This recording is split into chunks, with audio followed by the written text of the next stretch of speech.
People of Scotland, the Claymore is wrapped up, getting ready for its transport and trip to lovely Scotland. It's going with its owner, Jesse Ray, with the love of WORAE, Bernie Worrell, Jesse Ray, to bring back a final, not a final message, another message of totality and music to the young ones.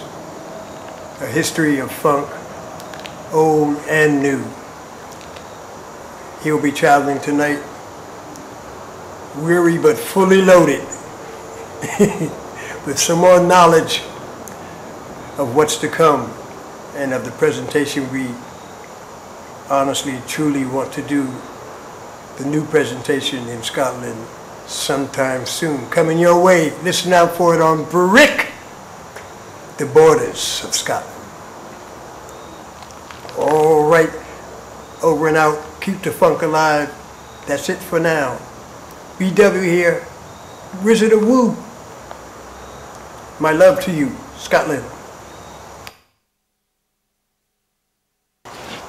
Peace, love, and safe journey when you come to Scotland. And thank you from everybody on the borders